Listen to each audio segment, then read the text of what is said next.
Hey, salut à tous les amis. Alors aujourd'hui vous ne me voyez pas mais je suis là. Aujourd'hui je vous présente une petite vidéo.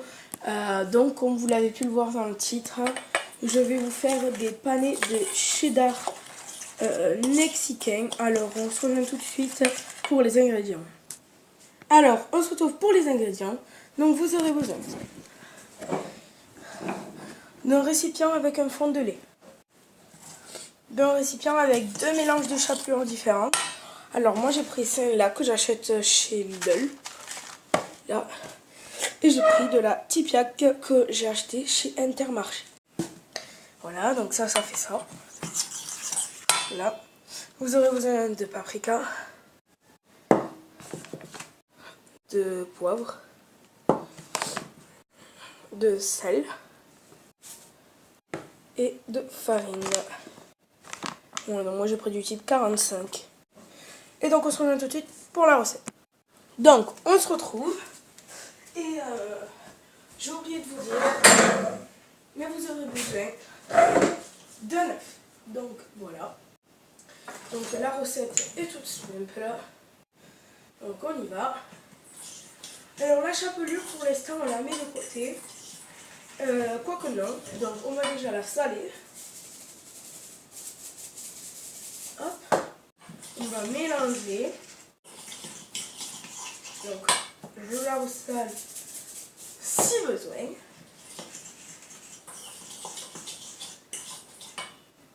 Je la poivre un petit peu, beaucoup.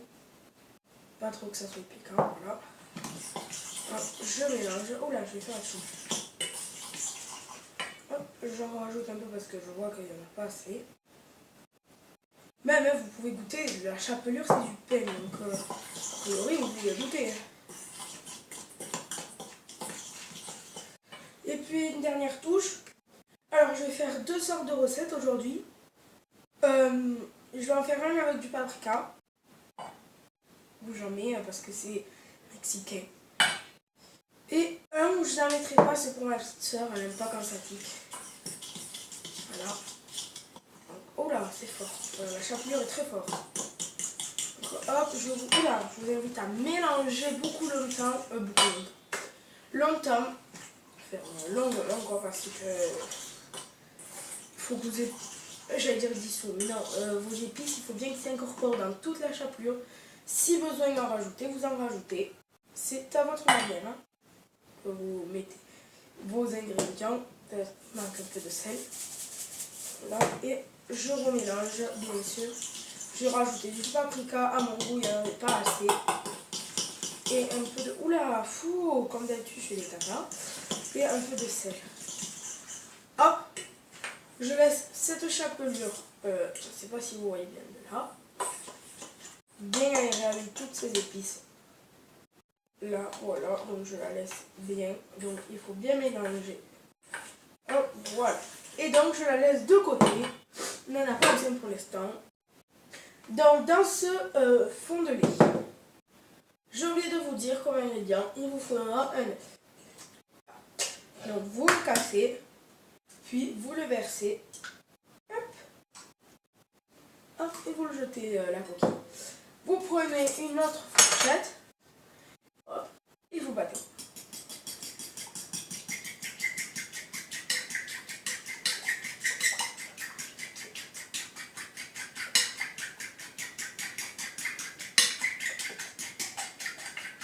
Alors le lait, il n'en faut pas vraiment beaucoup. Il en faut vraiment un fond. Alors, je continue à battre l'œuf.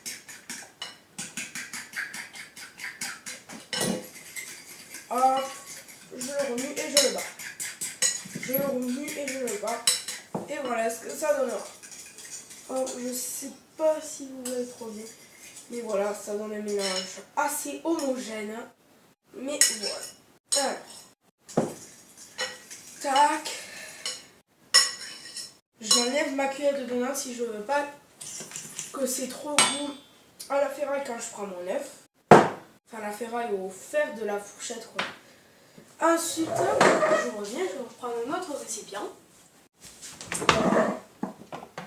Ou, voilà, dans lequel je vais y mettre de la farine. Hop, alors pas beaucoup. Et puis je mélange surtout avec une cuillère et une fourchette. Je mélange pour enlever quelques devenants qu'il y a. Pour la rendre assez lisse parce que des fois il y a des boulettes dans la farine. Alors, j'écraser. Bref, voilà. Dès que vous avez fait ça, vous laissez encore une fois de côté.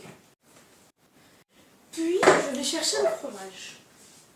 Donc, je ne vous l'ai pas dit, mais en ingrédient, vous aurez besoin de ce fameux fromage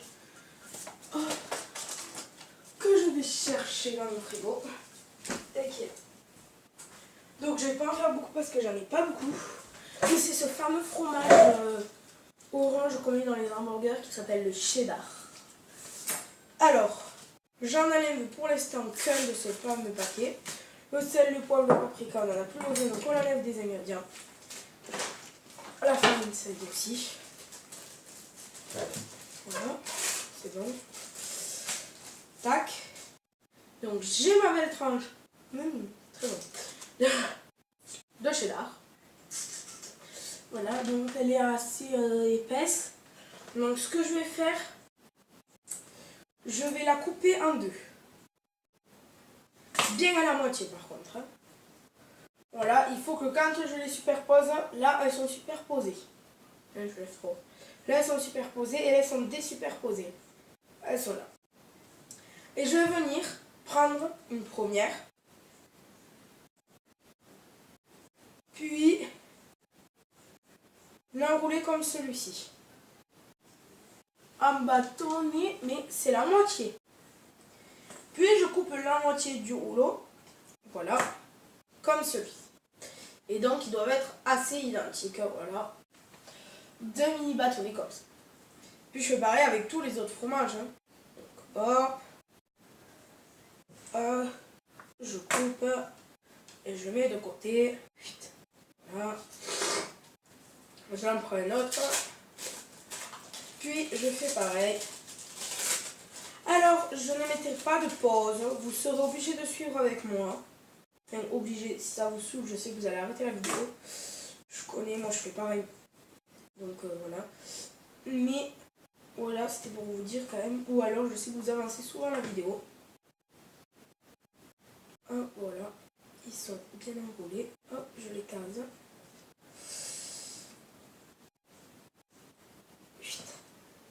Tac. Et je le mets là. Et je fais encore pareil avec ça. Donc j'ai pris 3 fromages identiques. Car tout à l'heure ce matin j'en ai fait. Hop, et puis moi et ma soeur on a voulu goûter. Donc ça a été plutôt pas mal. Du coup on en refait. Et moi vous savez que j'aime bien cuisiner. Je vous en ai jamais parlé je crois sur YouTube. Mais moi j'adore cuisiner. Certains, il y en a qui vont regarder cette vidéo et le savent. Mais il y en a certains qui ne le savent pas. J'adore ça, cuisiner. Voilà. Donc je ne sais pas si vous voyez bien, mais ici j'ai tous mes bâtonnets de fromage. Et je viens un tout petit peu les dérouler. Enfin les dérouler. Les rouler plutôt. Donc hop, lui il s'est déroulé ce mongol. Voilà. Hop, je viens un peu les aplatir pour pouvoir les rouler. Et voilà, donc ça donne des tubes. Hein. Comment dire que ça donne des tubes? Voilà, ça donne ça. Ça donne cette petite bâton. Alors, ensuite, là, je mets mes bâtons de côté cette fois-ci. C'est mes bâtons que je mets de côté. Et je prends ma chapelure, ma farine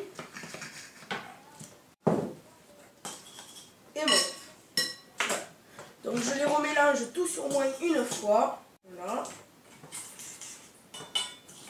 Donc la chapelure a une senteur d'épices, mon pauvre, que quand on va le sentir à la bouche, on va... Je sais pas comment on dit. Bref, je prends un de mes bâtonnets, n'importe lequel. Puis je le trempe d'abord dans un premier temps dans la farine. Hop, et ça donne un gros saucisson tout blanc. Même sur les côtés, pour quand vous allez le mettre dans l'huile, ça ne fasse pas du cacao.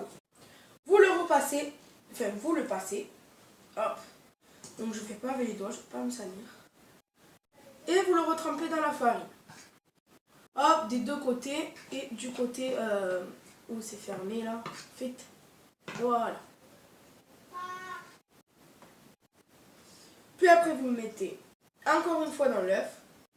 Puis la dernière étape qui est dans la chapelure. Alors là, j'essaye de bien l'entourer de toutes les épices. Donc oui, c'est des mini bâtons. Oui, je le marquerai au titre. Des mini bâtons de cheddar. Alors, j'appelle pas ça des beignets. Parce que si j'aurais voulu faire des beignets, j'aurais passé plusieurs fois dans la farine. J'aurais passé 3 fois dans la farine et 3 fois dans la chapelure. Sauf que ce n'est pas le cas. Et je sais pas, mais si vous avez vu ma seconde vidéo, la toute dernière que je fais, où je vous présente mon beignet de... mon beignet mince. Mon beignet de fromage, pardon. Donc c'était du camembert. Là ce matin, j'en ai refait avec du roquefort cette fois-ci. Alors personne n'adore le roquefort, je le sais. Par contre celui-là, je sais pas si vous entendez, mais regardez.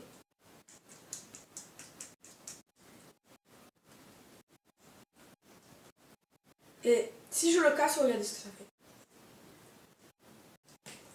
Voilà. Et je vais le prendre dans ma bouche, regardez.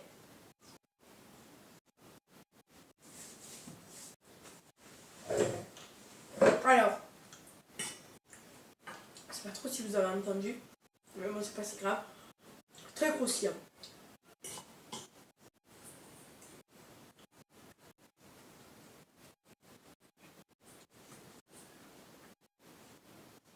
Voilà. Donc, j'ai pané mon petit bâtonnet.